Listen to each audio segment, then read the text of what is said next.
Hello everyone, I am Divyanshu Chaudhary. I have secured All India rank 30 this year in Civil Services Examination 2020. This was my second attempt at Civil Services. A bit of a brief background about myself. I am from Jaipur city of Rajasthan. I have done my engineering from BITS Pilani, MBA from IIM Calcutta. Post that I worked for a year in HSBC Bank till 2018. I was in investment banking, and after that I decided to quit the job and started preparing full time for civil services.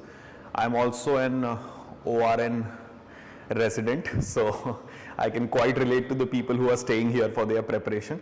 I stayed there for a year, took coaching for both GS and maths. Maths was my optional. Went back home and have been preparing for both my attempts from the home itself. And in my first attempt, I had reached till the interview stage, but unfortunately couldn't make it to the final list. And this time, thankfully, I have. So that's a bit about me. Firstly, I would just like to know, all of you here, there's nobody here is going to write the mains this year, right? All of you are going for prelims of next year. Is there anyone who's going for mains this year? Nobody, right? Great. Okay. So, since I've cleared both the prelims examination, I'll just tell you my marks. The second attempt marks have not come out yet because I had cleared Indian Forest Services cutoff also, which normally goes around 15 to 20 marks over the prelims cutoff. In my first attempt, I did not clear the forest ka cutoff, but my score was 110 and the cutoff was 98. So that time also I was fairly confident that I'll clear the prelims cutoff. So what I'll try to do here is, I'll try to give you maybe some tikrams or fundas of prelims and mains examination. I'll try to make this conversation as dynamic and engaging as possible. So please feel free to raise any doubts that you have at any point of time. So I'll firstly start off with prelims. I just want to know one thing before I start off. Since when have you guys been preparing for the prelims examination? Like how many months has it been? Anyone? Around 2 to 3 months. Around 2 to 3 months. Okay, so maybe June, July के आसपास से आपने start करना. ठीक है. So it's basically you had like an year before you started for the prelims examination. Okay. So firstly, I'll try to discuss my resource list for both prelims and mains examination. Starting from prelims, for the static part, I had only covered the basic resources, which I think every aspirant knows here. Polity Lakshmikant हो गया, environment में शंकर हो गया. शंकर मैंने एक बार पढ़ा था, उसके बाद नहीं पढ़ा because it was a very dynamic thing, so I won't recommend it. But जो भी है, उसके बाद इकोनॉमी में संजीव वर्मा सर की बुक हो गई. जो भी हिस्ट्री में आपका NCERTs हो गई. NCERTs of course is the base. You need to cover it first before going on to the other books. And also I would like to mention one thing. There are many people here who do not know the importance of new NCERTs in history. If you haven't read it till now, please purchase them and read them, because new NCERTs, there are many questions coming, particularly in the prelims examination. Okay, 2 to 3 questions every year come from prelims examination from the new NCERT. So please buy that and read those, because they are very thin books. You'll be able to finish them very quickly if you have read the old NCERTs, the R.S. Sharma, Satish Chandra and the modern ka NCERT. Spectrum, I am assuming everybody here knows about it. So that of course is a very given source of history. Art and culture ke liye I had studied the NCERT, the 120 pages wala, and Nitin Singhania. There are many people who have asked me Nitin Singhania se kya kya padhna hai. I would recommend, please go on YouTube. I think there is a Roman Saini sir ka ek video on YouTube where he has outlined what all topics do you need to refer from Nitin Singhania. जैसे मैंने इस साल का prelims paper तो नहीं देखा है, but Buddhism and Jainism are 2 topics which have been fairly asked in the prelims examination from last 3 to 4 years. So whenever you buy that, firstly focus on religion wala chapter. See, the one thing that you always have to do, be it prelims or mains, you have to cross reference it with the previous year's questions, because knowledge or books endless hain, there is no end to it. But you always have to keep the PYQs in mind कि हमको कौन से part को सबसे पहले focus करना है, prioritise करना है, एंड उसके बाद हम लोग आगे क्या करेंगे. मतलब अगर टाइम बचता है तो हम बाकी टॉपिक्स कवर करेंगे, वरना छोड़ देंगे, because this exam operates on just one funda which is return on investment. ठीक है, आपको जो चीज मैक्सिमम रिटर्न्स देगी आप पहले उसको पढ़ेंगे, उसको अच्छे से स्ट्रॉन्ग करेंगे, उसके बाद जो बचा हुआ चीज है उस पर आप बाद में फोकस करेंगे. By the way, everybody here is comfortable with Hindi, right? I am so sorry, I didn't ask before. Is there anyone who is you're not comfortable with Hindi? Okay, I'll try to speak in English then. Great. So great. So that covers history, geography, NCERTs again, environment. Okay, and okay. So static part I think is more or less covered. I'll now come to the current affairs part. So current affairs, in current affairs my approach was very sequential. I'll just tell you what was my exact approach. I started reading the Hindu newspaper, which every aspirant also here starts from. I remember first few days it took me 2 to 2.5 hours to read the entire newspaper, because I did not know what all to read, how to form the opinions and everything. So since I was also taking maths coaching, it was very cumbersome for me to manage time at that point of time. So what I did was I searched on YouTube again that what are the tips and tricks to read Hindu, and again Roman Seni sir came to my help. There is again a video of him where he has basically filtered out everything in the Hindu newspaper, which basically tells you on which page what all important things are there. So if you guys, I'm assuming you have started reading the Hindu newspaper as well. If you're still taking time to read the Hindu newspaper, please refer to that video.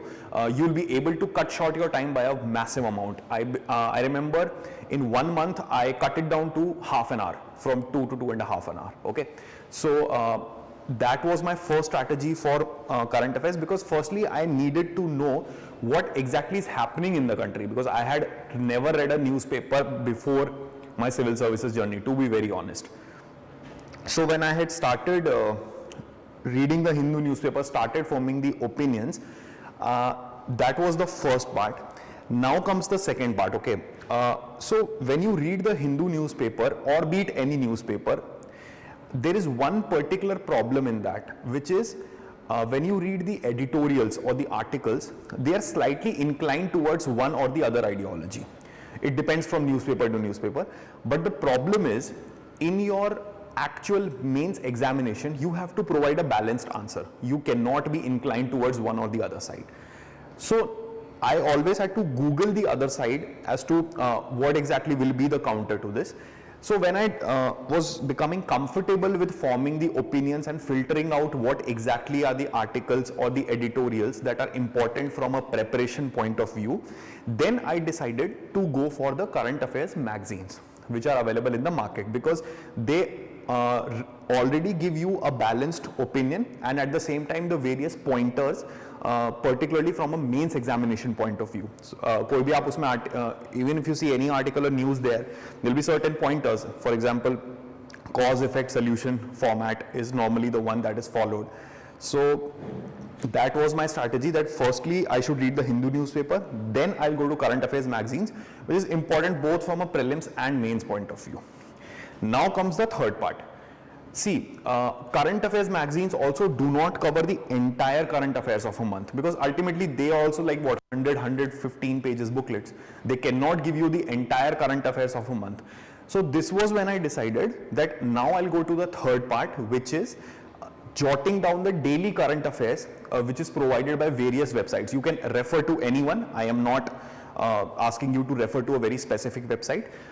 These days every website is providing daily current affairs.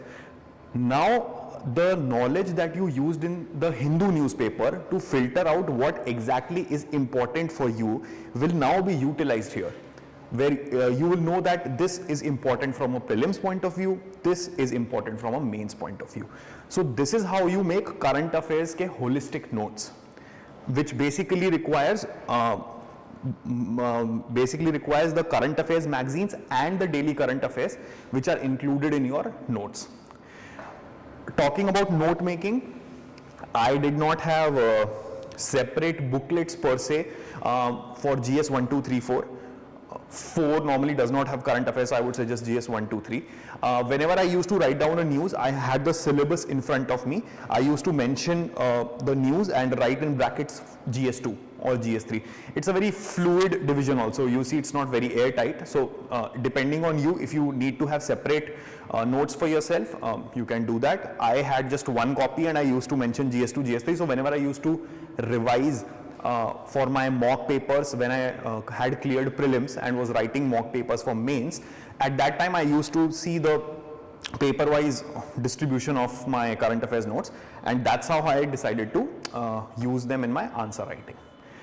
Okay, so this completes my current affairs preparation. Now coming to, does anyone have any doubts here? You can ask if you have at any point of time. Now coming to the prelims preparation from test point of view, which is very important, and also I think if you are mostly relying on current affairs magazines, it would be better to go for 2, because I think 2 current affairs magazines more or less will cover the entire spectrum. This is assuming that you are not making the daily current affairs notes, because many people are lazy to do that. So if you don't plan to do that, go for 2 current affairs magazines. That will be my advice to you. Yes, now coming to the tests part of prelims. This is actually a very important part of my preparation, because in my first attempt, I had no clue as to what should be the optimum number of mock tests that I should give, or what should be my strategy for solving mock test papers. So I remember, since I was very excited for my first attempt and everybody had said that prelims is like the make or break stage, which of course it is, because if you don't make it through to the prelims, you don't make it further in the examination. So that was when I decided that I'll give as many number of mock papers as possible for prelims. So I remember I ended up giving maybe around 80 to 100 mocks for my first attempt. I think 4 to 5 institutes I purchased the mock test papers and from the market, and I ended up solving all of them. But when I gave my exam and came out, I realized that the game of prelims is not about solving as many mock papers as possible. The reason being, static portion resources and syllabus is fixed. So more or less all the aspirants here know what exactly to read and what exactly to filter out and study from an exam point of view, particularly prelims. But if I talk about current affairs is one part where no matter how much you practice, you will see abrupt questions in the examination, because ultimately current affairs is infinite. They can ask you anything. So the game of prelims is not about attempting as many mock papers as possible. It is about the elimination technique, which I keep emphasizing in each and every one of the sessions that I have given so far. You have to think from a very logical point of view when I talk about the prelims examination. For example, I'll give you an example. In the 2020 prelims paper, there was a question which said, which of the following materials can minimize environmental degradation for road construction? Something on these lines. And there were 5 options available. The materials were 5, and then there were 4 options, 1, 2 and 3. You have seen the paper, right? So you know what I'm talking about. Now, anybody who had read decently for that prelims examination would know that there was this option called geotextiles, which was coming very much in news. So geotextiles should be in the correct option. Now there were 4 options, A, B, C, D. In those, C and D did not have geotextiles, so eliminated. Bach gaye A or B. Okay? Now, there were 2 out of those 5 materials, there were 2 materials which were given, hot asphalt and cold asphalt. And there was one option among those 2 remaining which had both hot and cold asphalt given in that option. Now think logically. If UPSC wanted you to select asphalt, why would they give you hot and cold separately? They should not mention the temperature, right? Asphalt is asphalt. Why is the need to give hot and cold differently? It basically means that only one of them is going to be utilized, correct? So eliminate that option, tick the other option, move on. That's how you logically solve the paper. This is what I'm talking about. So whenever you go for a mock test paper of prelims, make sure that you go for those questions very diligently where you do not have the slightest idea as to how to get to the answer. And assuming you do not, when you go for checking the solutions of that paper, read the solution and then try to analyze whether you could have arrived at that answer based on your limited knowledge or not, because this is the part which is going to play a very important role in prelims, has been playing an important role since last 4 to 5 years and will play in future as well. So I think this is broadly when I talk about the prelims paper solving or mock test solving. Second attempt I gave 40 to 50 marks. So I realized that I'll keep a foundation on it, but I'll try to analyze the paper very logically so that I can, try to get to those answers which I do not have the slightest idea of. And I think it helped me improve my score from around 15 to 20 marks, though the marks are still to be out yet because I cleared the IFOS exam as well and the interviews of those are still pending, but I'm sure I'll get more marks than last year.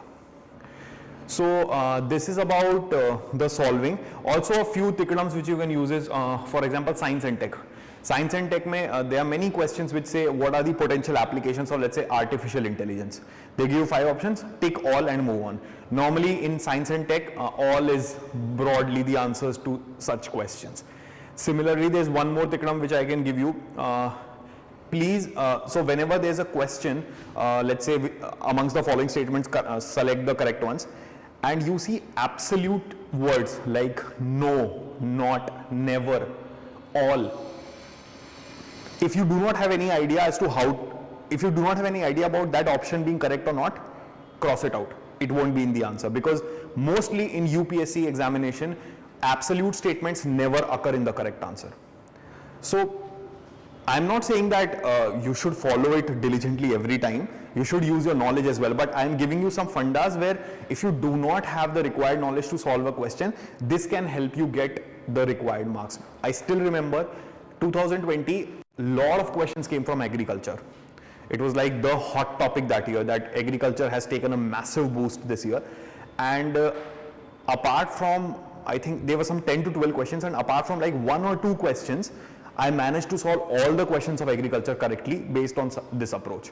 Yeah, that I should remove the absolute statements, tick all, and such approaches. So this is how you try to get good marks in prelims based on such techniques, which of course will evolve when you start solving the mock test papers only. So this was my prelims approach. One last thing before I end the prelims part is that many of you would have the question, when do we start solving the papers? Since you guys are just 3 months into the preparation, so you will need to know what should be my timeline for it. Before going into that, is there anyone here who has a science optional by any chance? Science se mera matlab hai maths, engineering. Is there anyone here?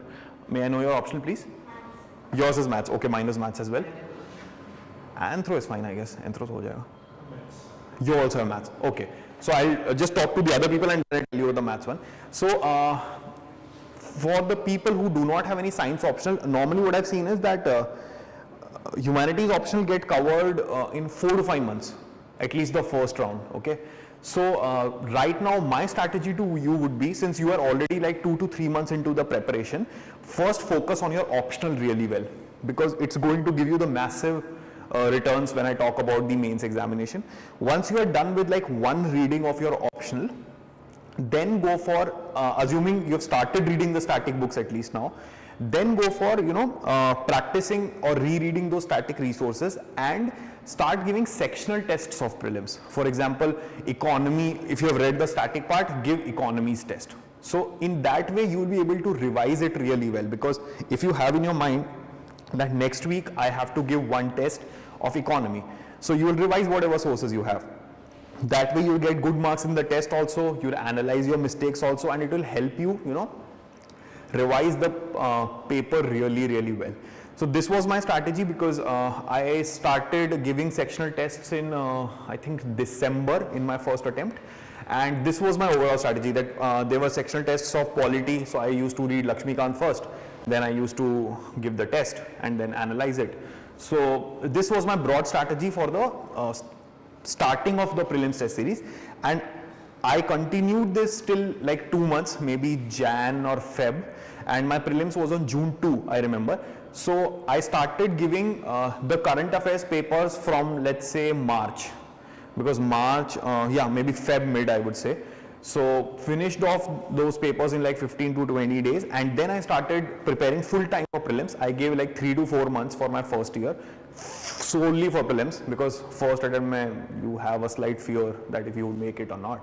And after that I started solving the papers of the full length papers of prelims as well. So this was my time division. Talking about maths, have you joined any coaching? IMS? And what about you? IMS. Okay. Talking about maths, the thing was that maths takes a lot of time to cover the syllabus, right? So what I had done was I took 2 classes of maths per day in IMS, because of which I was able to finish the syllabus in 4 to 5 months.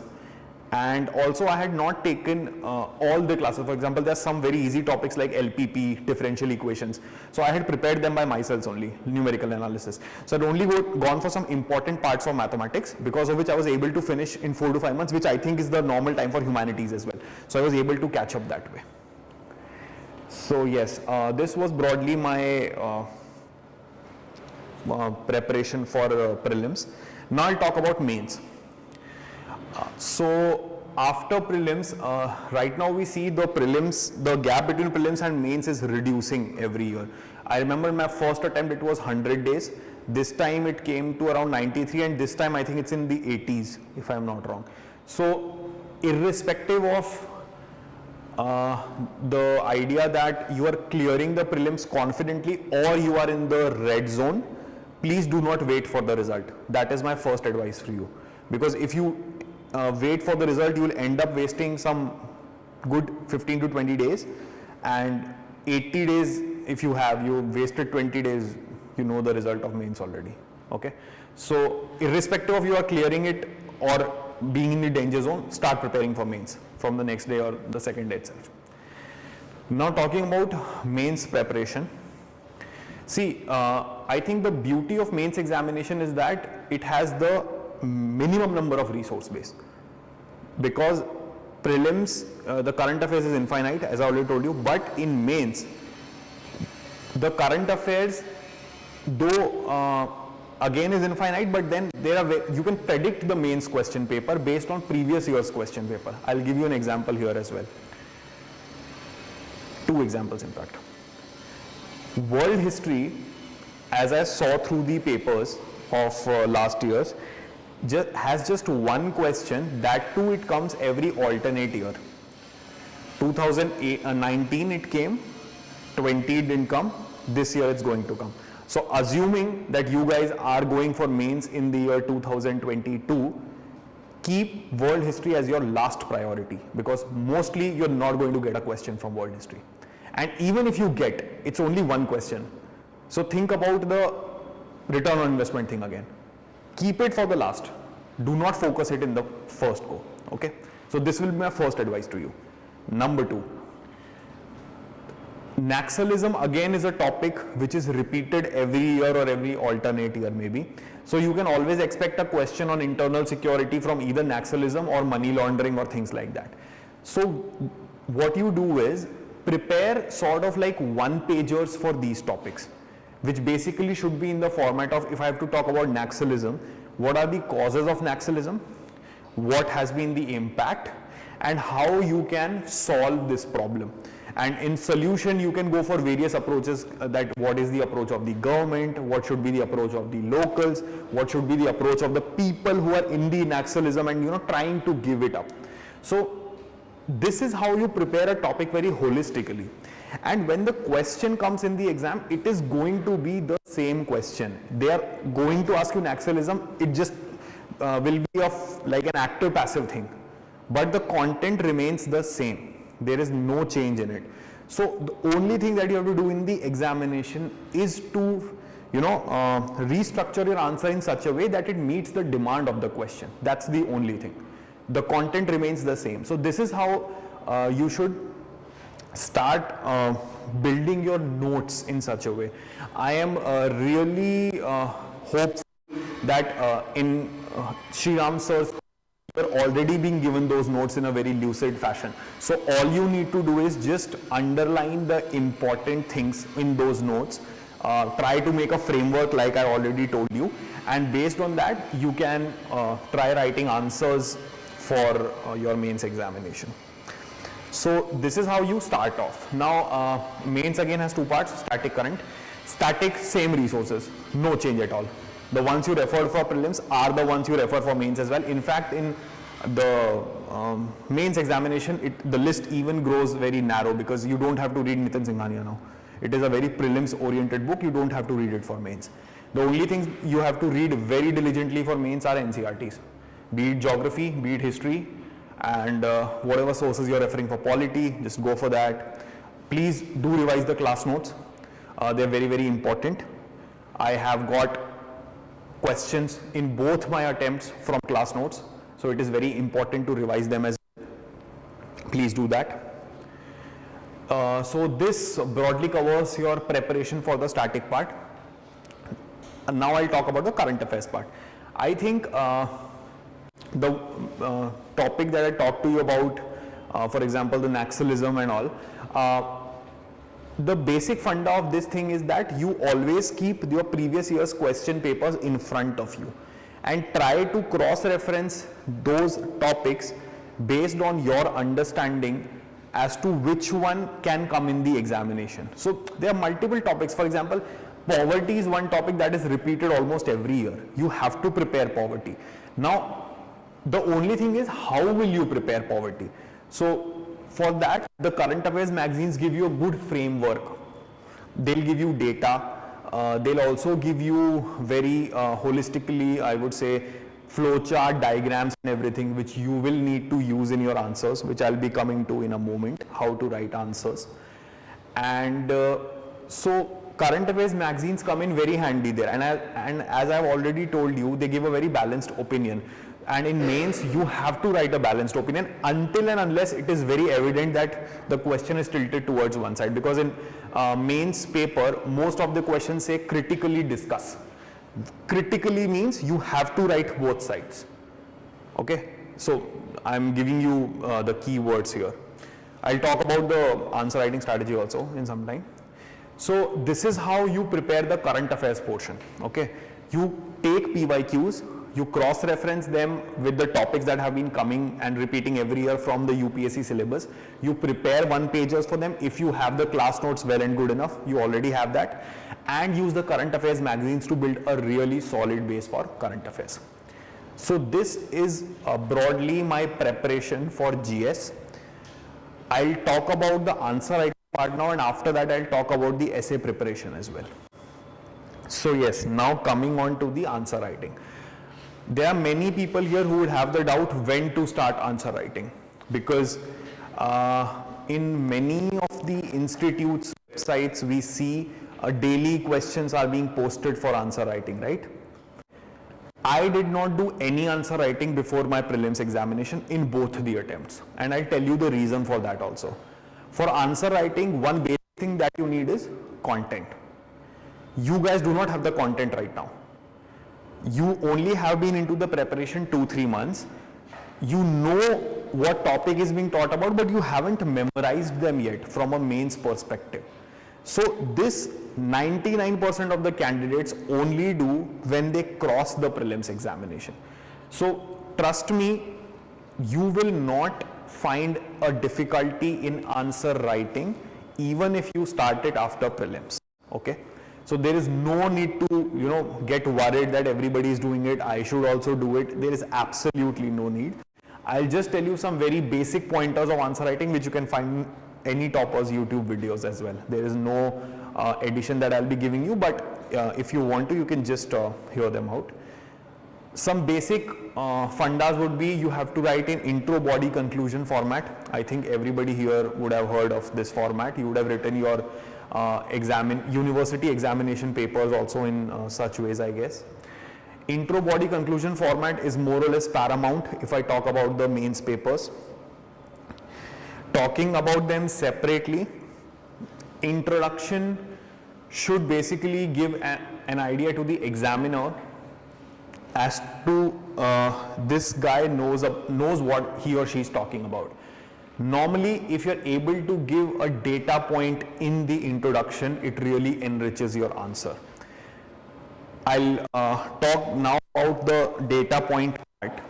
There are many people who asked me that how to remember so much data, because of course you are reading a plethora of subjects, you have absolutely no clue as to how much data you are reading and how much you are able to imbibe within yourself. For that, I have a very simple answer.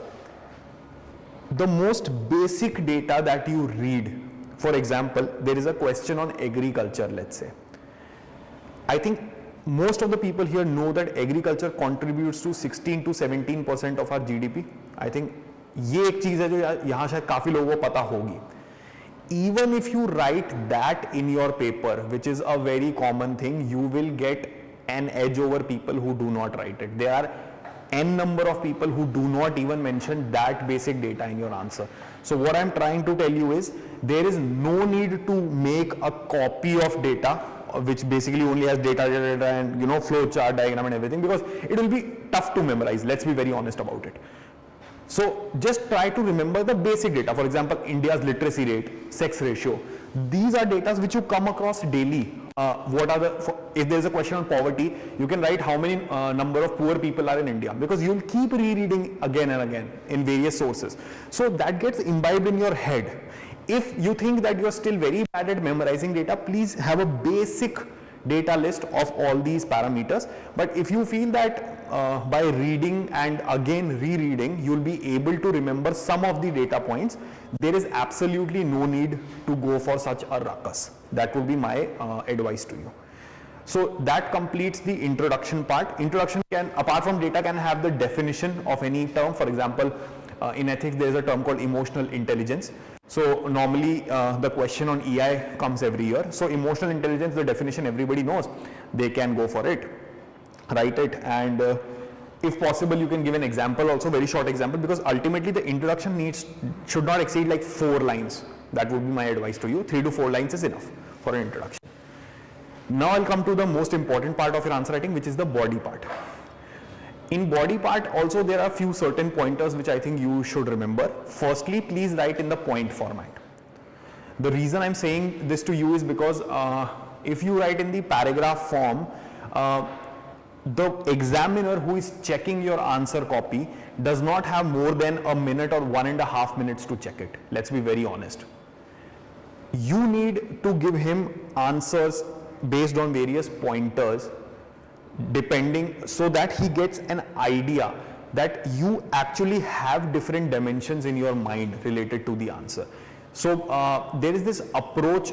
It does not apply to every answer. I'm just giving you an example. There's this approach called PESTEL approach, if you've heard of it.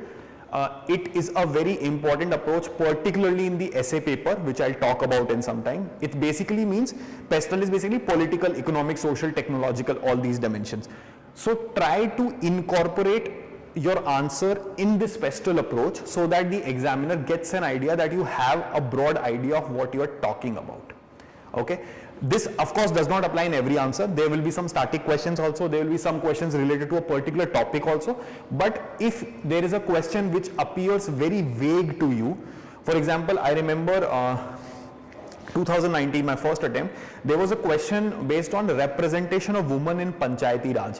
Now, I only remembered one point, which was Sarpanch Patis, if you have heard of it, which basically means that the husbands of women take the duties and unofficially discharge it based on their discretion.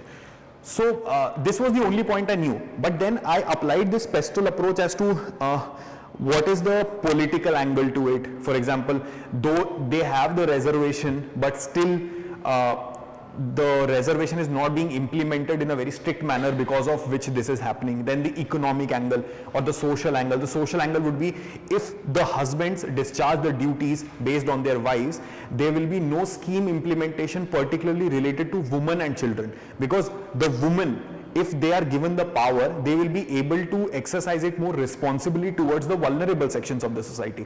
So try to form your answer based on this approach. If you do not have an idea as to what you're going to write, which happens in many mains questions, to be very honest. So this would be one of my suggestions to you. Next thing is, please underline the keywords in the body part. It is very, very important, because as I already told you, examiner does not have much time to check. He will only check keywords. If the keyword is correct, he will not read your full point. He'll just tick it, give you marks and move on. It is very important.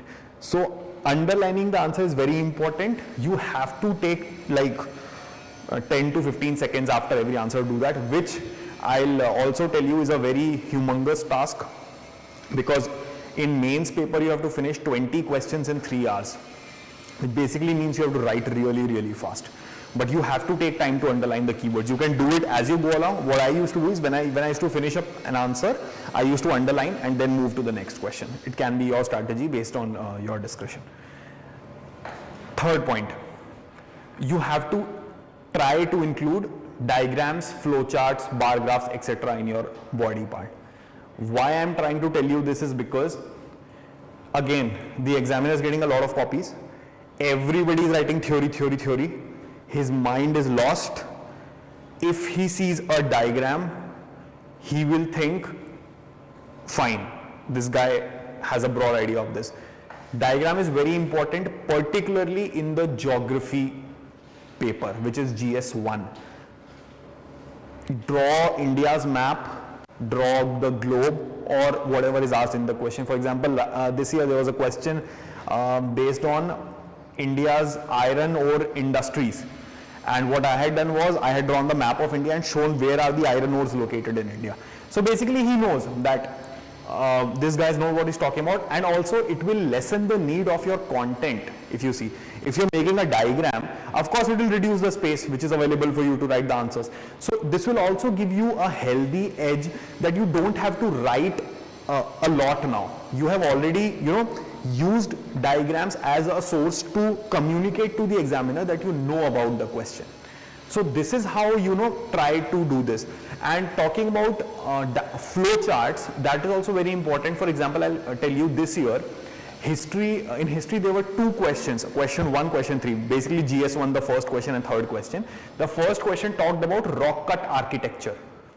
And what I had done was, I had given the introduction as to what rock cut architecture is. Then I had drawn a flowchart, basically a sort of outline, which basically said rock cut architecture, arrow, stupas, viharas, chaityas, temples, pillars. So he now knows that I have a broad idea as to what all rock cut architecture are present in India. After that, what I did was, I just gave examples of rock cut architecture, that Karle I think has a chaitya, and this vihara and this stupa. So that was all I had to do. Similarly, there was a question on Lord Curzon's policies, which is question 3. So all I had to do was, Lord Curzon, what all policies? Partition of Bengal, Municipal Corporation Act, Official Secrets Act, India Universities Act. I mentioned all of that in a this thing, arrow karke niche, and then what I did was, I just elaborated one line on each, that India Universities Act mein ye hua tha, ye hua tha, ye hua tha. You don't need to write it fully, because now the examiner knows that you have an idea what you're talking about. This is how you include flowcharts also. Flowcharts is, I think, a paramount thing, because you can use it anywhere. Diagrams are very restricted, because they can only be used in questions of, let's say, environment or geography. History वगैरह में इतना use नहीं होता है, society में भी नहीं होता है. So yeah, so this more or less completes the body part. One last thing before I move on to the conclusion is that people also have asked me as to what number of points should we write in the body part. So there are 10 markers and 15 markers, if you would have seen the paper. 10 markers would normally have around 5 to 6 points. This is an average. It depends on how much you know about the question, okay? And for a 15 marker, it should be 8 to 9 points. This was my fair estimation, but it definitely varies on how much do you know about the question. That is the first thing. Okay. So yeah, I think the body part is done. Yeah, just one last thing about the body part which I have forgotten. In body part, I faced a problem which, to be very honest, I was not able to eliminate in my second attempt as well, but I'll try to tell you that. So I have a big handwriting, which basically meant that I always had space constraint to write my answers. My conclusion always used to be at the bottom, like this, just finishing above the space margins. This was because I had a big handwriting, and secondly, when I used to write my points extended to maybe 3 to 4 lines, which is not that good a strategy, because ultimately a 3 to 4 lines point is a paragraph only, if you see. So I had asked someone that how do I write better points, because firstly it's eating up my space, and secondly it is not looking that effective also. So the ma'am whom I had asked that, she gave me a very good funda. She told, write in cause and effect part. For example, I'll give you one very good example. Let's say there's a question on food security, that what are the issues India faces related to food security. One of the causes is poverty. Now what I do is, I'll just write poverty, underline it because it is a keyword, and put an arrow and write in front of it, if people are poor in India, they won't be able to purchase food, hence malnourished. Over. You do not need to write that poor people, which are 26%, do not have the financial capacity to purchase food and hence they are malnourished. No. Poverty, not enough money, hence malnourished. Over. The examiner knows what you're talking about. I was not able to implement it fully in my second attempt. I did try to do that. In some questions I did, but not in all the questions. So I think this would be a very good framework or strategy for you to write points as well, as to how you can approach the answer writing. Great. So yes, this concludes the body part. Finally, coming to the conclusion part. Conclusion, I would say,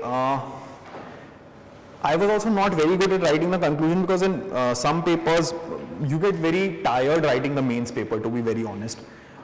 That is because you have to write 6 hours every day, and you have to write like crazy, to be very honest. So in some questions your mind just stops functioning as to what should I write the conclusion, because conclusion in general should be a very futuristic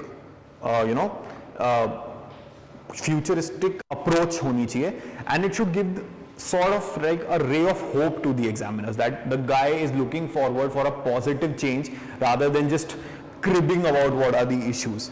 So the conclusion can have maybe a quote from somebody, some great personality. It can talk about a report. For example, there's a second ARC, if you have heard of it. It's very much useful in the ethics preparation, or I mean ethics answer writing. You do not need to read the full report. In fact, you do not even need to read it. मैंने तो पढ़ी भी नहीं थी.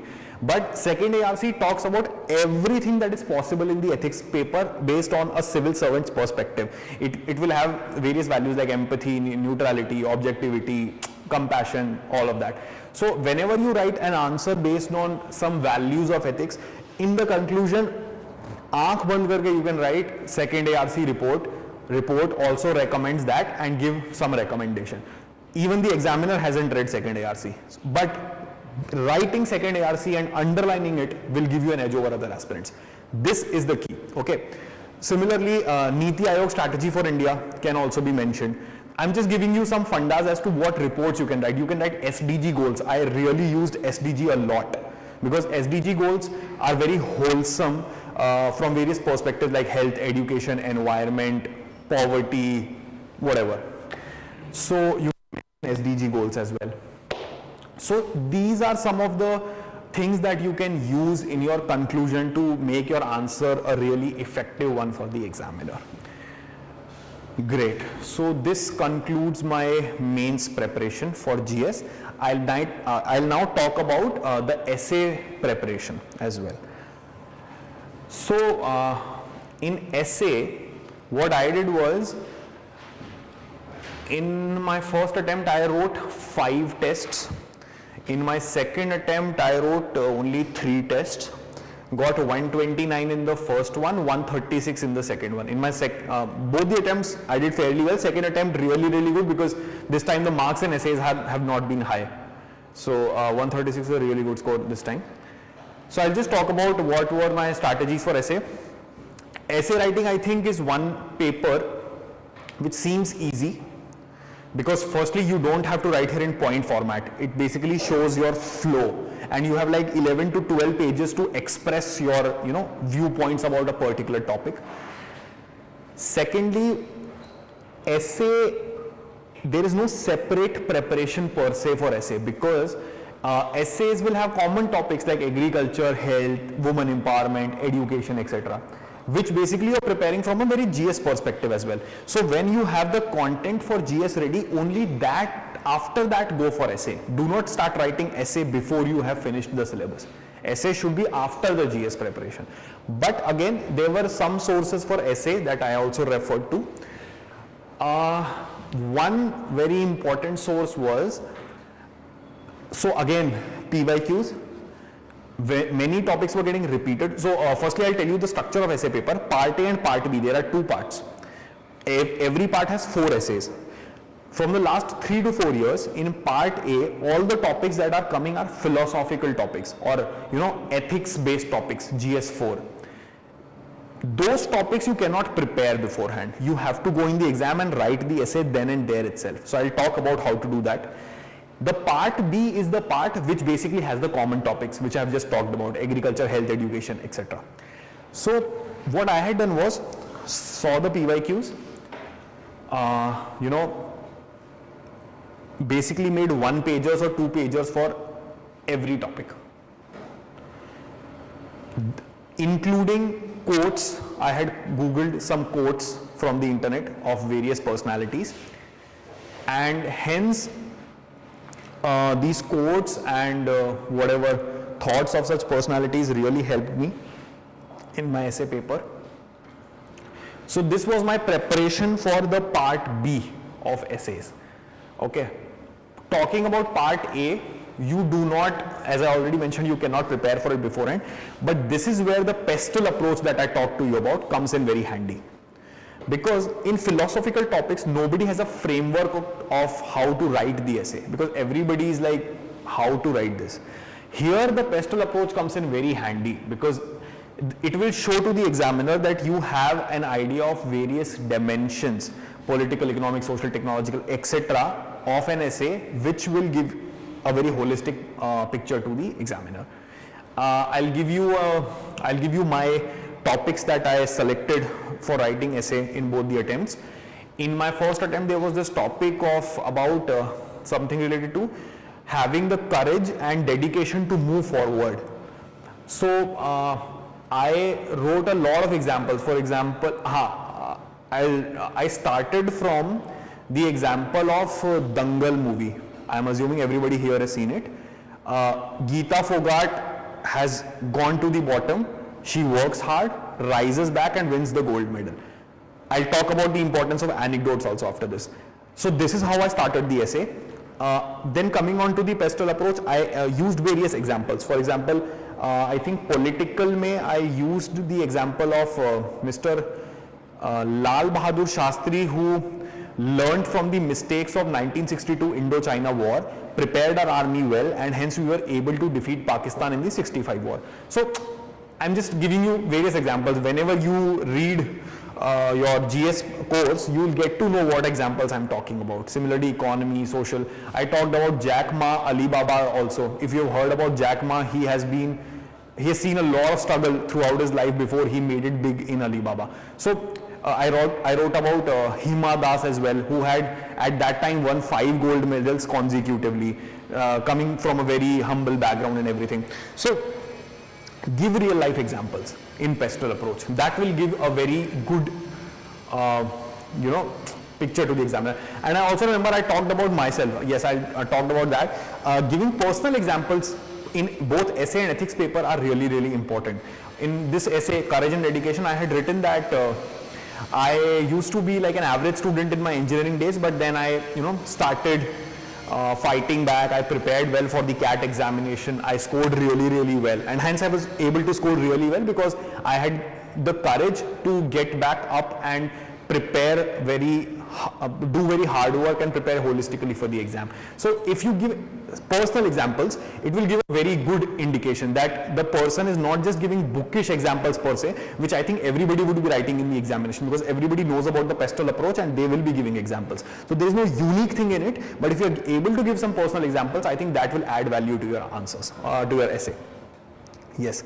So correct. So this basically was my preparation for essay. I'll just, one last thing for it, please have a collection of quotes, anecdotes, etc. Anecdotes would be something that you would have to make in the examination, but please have some collection of quotes and some, great things about great personality which you would be knowing. So I think that will really add value to your answers. And if I talk about concluding the essay again, as I talked about the conclusion in mains answer writing also, it should be a very futuristic one. You should try to instill a sense of hope in your essay, based on which you should be able to, give a very futuristic answer. So yes, I think that concludes my essay preparation as well. Okay, and yeah, one last thing about mains, after which you can ask any questions that you have, is how many mock papers to solve again. In my first attempt, essay I have already told you 5 papers.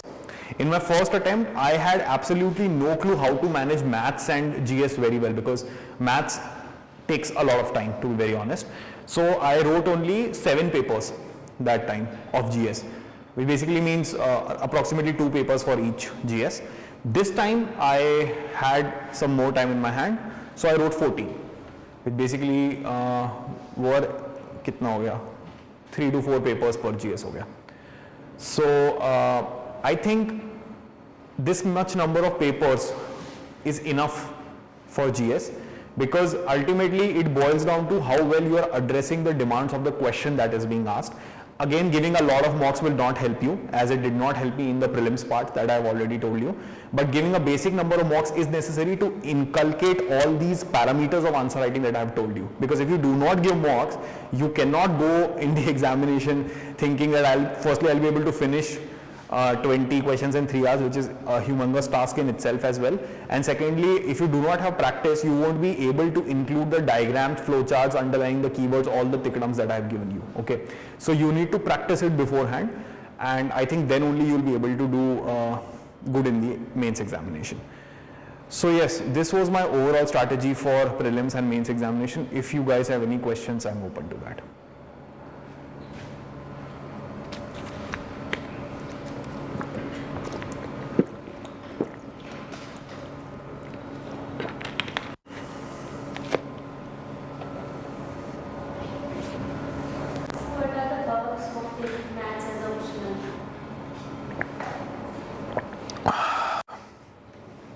To be very honest, the biggest perk is the highest scoring optional.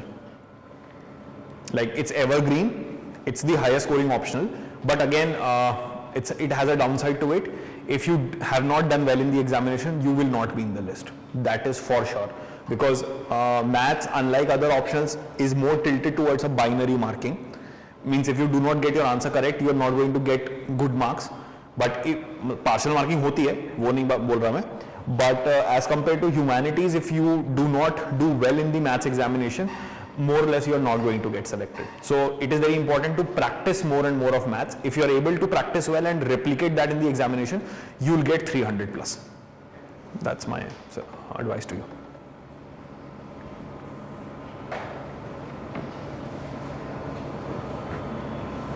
Yes, please. Can you please put your mask down and say, I can't hear it. Is it possible to crack it in a scenario? Definitely it is possible. So the strategy that I told you right now would be to secure your optional really well first. Do that till maybe December to January. Then simultaneously you should have read the static resources for prelims, which is important in both prelims and mains examination. Then go full-fledged for prelims, and after that, since your optional is done really well, all you need to do between prelims and mains is GS preparation, which I did in both my attempts. So I think it's very much possible to crack it in the first attempt. Great.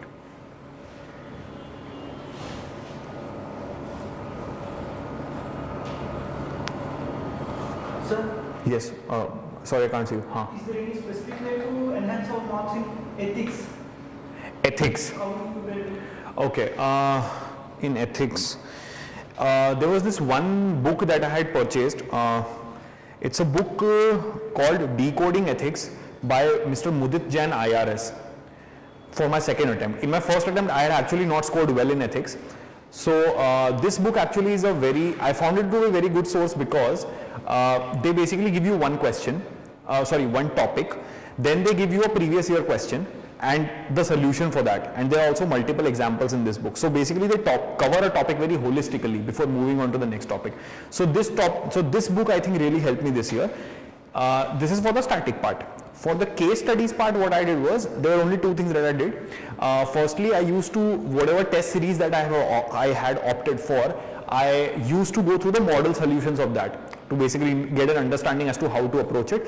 Case study also, by the way, has intro, body, conclusion format. There is no other, some format for that. And we had a group of 3 to 4 friends, so we used to discuss case studies with each other, and based on the feedbacks from each one of them, we used to arrive at good answers to write. So this was my strategy for ethics. Sir, for environment, it is very dynamic. What the thing we Current affairs magazines, हो जाता है उससे. That should cover it. So, when did you start answering for optional? My optional was maths, so there is no answer writing per se in mathematics. How you suggest For other options. Okay. To be very honest, I do not have an idea, but I would say if you have covered your optional well in the first 4 to 5 months, you can at least write maybe like 3-4 papers for that, so that you get an understanding as to what are the issues that you still need to look afterwards. So before diving full-fledgedly into the prelims preparation, try writing some papers for optional, but do it only like full-fledgedly after you have finished your prelims preparation.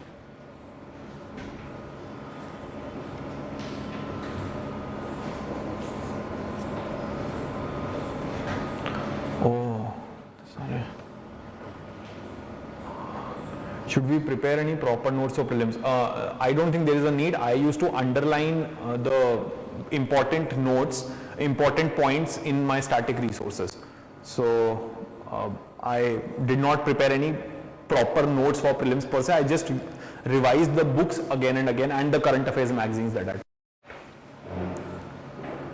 I what sources to refer for essay other than PYQs?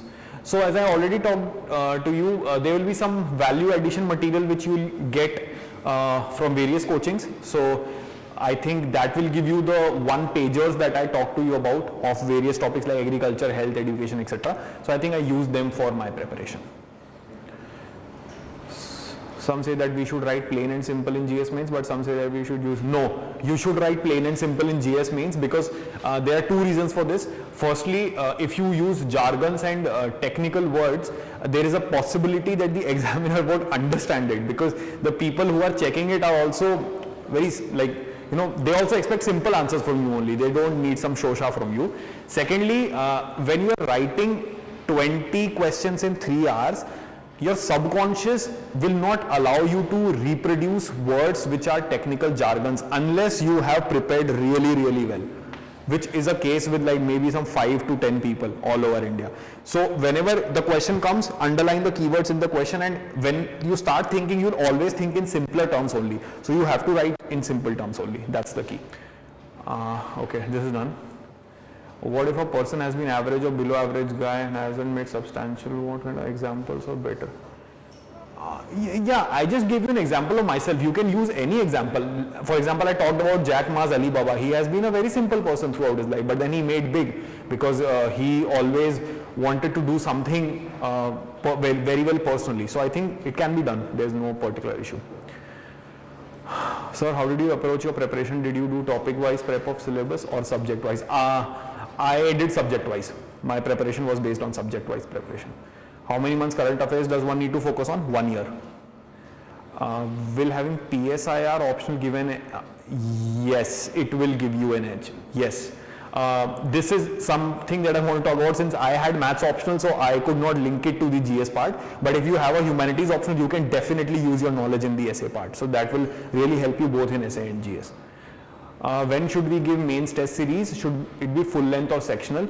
Give it after your prelims is done. I only wrote full length tests, but if you have time, if you're assuming you're prepared your optional really well, you can write sectional tests as well. But I only wrote full length because I had maths optional. So it was very cumbersome for me to manage time. Sir, how to remember so much info? As I already mentioned, you do not need to, have notes for everything. Restrict your resources, revise them again and again. Static resource everybody knows. For current affairs, go for current affairs magazines, which I think will give you a very holistic view of what exactly is happening. What is the approach for optional subjects like public administration? I'm really sorry, I have no clue about this because I did not have PubAd. What did you refer for economics, sir? My coaching notes, and there was the Shriram's Economy. There's this book, right? I remember, yes. The Shriram's Economy book I referred to. How should we read NCRTs? I read it chapter wise, so I used to underline it, whatever important I felt, and then used to revise it again and again. So that was my strategy. Sir, how to approach a question in mains about which we have no idea? That's what I talked to you about. Go for the pestle approach. It will give you a very holistic idea of covering it very dimensionally from all the dimensions. What was your GS course? A great question. First attempt 367, second 379. Clearly not a significant improvement from the first one, but my scores improved in GS 1, 2, 4 this year. 3 may drop down with it. So this was my overall score. How much factual the prelims is? This year it has been a very factual paper, I think, which is an offbeat thing. But normally you can apply the elimination technique well if you have read significant portions of current affairs.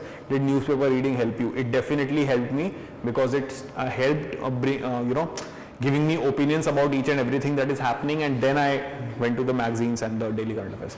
So how should we start doing sports sections? Oh yes, I did not actually do that because I did not appear this year, but I think for sports section, try following the major events that happen. For example, I think there were some awards which were also asked this year. I'm not so sure which ones. And ICC Test Championship के ऊपर भी एक question आया था. So for the major sports like tennis, football, cricket, try focusing on the major events. For example, right now ICC T20 World Cup will start. So just try to have a look at how many teams are present and what is the structure. For example, in ICC T20 World Cup right now, there are some 6 to 8 teams which are playing for qualifiers, and then the top 2 teams maybe will go to the group stage. So just have a basic idea. You don't need to read the result of each and every match. Just know who won the World Cup and what is the basic structure as to how the tournament is progressing. So I think this will give you a very broad idea. For geography, NCRT alone sufficient? Yes, I only read NCRTs for geography, so it is sufficient. Do the words we write in the diagram are considered in mains? Yes. You don't need to count the words, to be very honest. There is the word limit is mentioned, but then if you are able to write your answer in the provided space, it basically means you have achieved the word space. So word limit, so don't worry about that. Sir, how did you combine your static notes with the current affairs in your successive attempts? Did you do regular updation? I did not. Yes, for current affairs, I actually did updation. Static notes since it's static, so yes, I only updated the current affairs notes. So yes. Is Vision as current affairs magazine a good source for covering, or do we have to? No, you do not need any magazines like Yoshna and Kurukshetra. I also had purchased them for first 2-3 months, but they are very scheme centric, to be very honest. And you do not need to write scheme centric answers, because mains में you will not get a question which will ask कि प्रधानमंत्री फसल बीमा योजना के वो बताओ, pointers बताओ. You won't get a question like this. You can use schemes to supplement your answers, but you do not have to remember schemes के pointers. So there is no need for magazines. So how did you do Atlas and map work? I basically, what I did was I referred to 2 continents in particular, which basically means, 3, Asia, Europe and Africa, because most of the questions that you get in the prelims paper, particularly in geography, are from these continents only. So I used to, I did not have a map which you see in every TV show or whatever, but I used to, whenever I used to be free or something, I used to Google the map and see Europe में क्या क्या है, Africa में क्या क्या है, what are the rivers, what are the countries that are bordering the other countries, what are the linkages. So I used to do that. You can have a map in your room, but I would say just focus on Asia, Europe and Africa only, because most of the questions come from here only. Do we need to explain the diagrams? No, you do not need to explain the diagrams. The examiner will get the idea. Can you share your interview experience? Were there any questions which trapped you in a dilemma? Yeah, interview is actually the reason I made it this far. In my first interview, I got 146. This year, I got 206. So, a massive jump of 60 marks. There were questions that trapped me in a dilemma. I was asked some questions, for example, should simultaneous elections be held in India? And there were questions related to current affairs as well, China, US. So there were some questions where they tried to put you in a dilemma, but you can answer them when you go appear for mocks. That will build your practice for that. Sir, do we need to make notes? I did not make notes. You can make notes. I used to underline in the book itself and revise. So it's your strategy at the end of the day. For schemes and policies, do we need to have in-depth knowledge? Because sometimes, no need to have in-depth knowledge. Sometimes questions are asked on particular schemes. Mains में नहीं पूछेंगे. Mock tests में हो सकता है पूछ लें, but in the mains you won't get any questions per se like this. Any books course recommendation for dynamic subjects like IR, Science and Tech, Internal Security? I think the coaching notes will definitely give you a very good edge for this.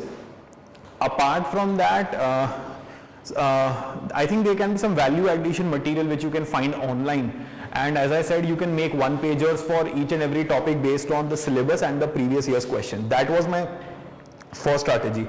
That PYQs and syllabus को सामने रखो and उनसे topics निकालो. जैसे India Nepal हो गया, तो मैंने इंडिया नेपाल का गूगल कर लिया. What are the relations? Just write India Nepal UPSC on Google. You'll get articles. Don't worry about that. So that will make you help the notes. Did you not make notes for any subject of mains? I did. The one pages that I'm talking to you about, I did. And the coaching notes I had also supplemented me in my preparation. How much time needed for revision? Good question.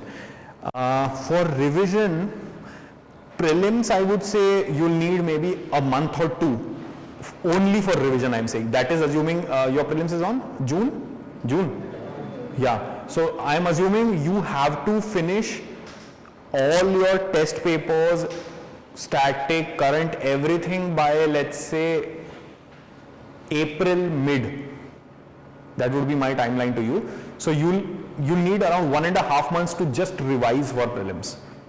So that will be my prelims revision timeline for you. For mains, it would be, mains ke liye I think the revision will go on simultaneously because you'll have a short period of time, so you can't afford to complete the syllabus first and then go for revision. You won't have the luxury to do that. So as you just go on, start revising it again and again based on what is your weak strength. For example, for me in optional, I used to cover 20 to 25 days optional only. For mains, if I have to give you a timeline, go for your optional first in mains preparation for 20 to 25 days. Finish it off completely. After that, only write the test series of mains of your optional and revise it through that. That what are the mistakes that I'm committing? What is the thing that I can do to stop committing them? So this was my overall mains paper. IMS,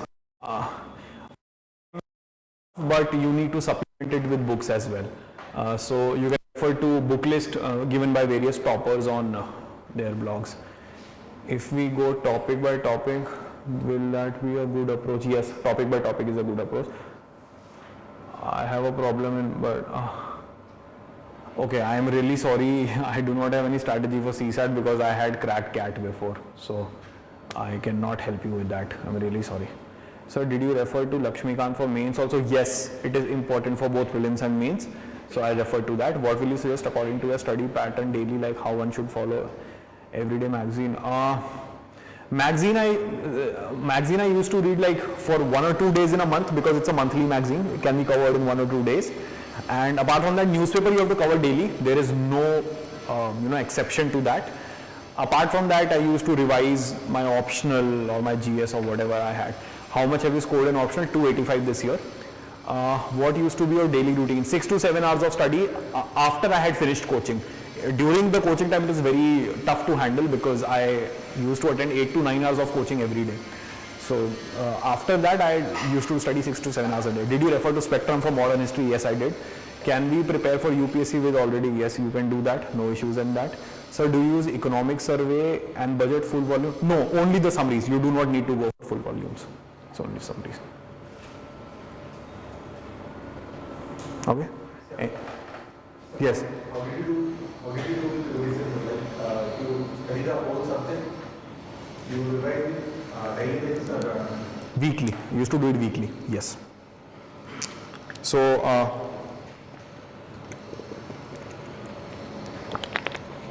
when I was in my coaching, I did not get, initially as I told you, I was only focusing on maths, so I did not get much time to revise the GS part.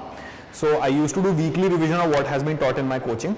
Once I was done with maths in like 4 to 5 months, then I started reading the static portion, the books really well, and the coaching notes and the books I used to revise them weekly. So this was my strategy.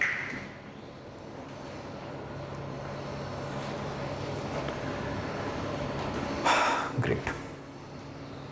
ठीक है sir.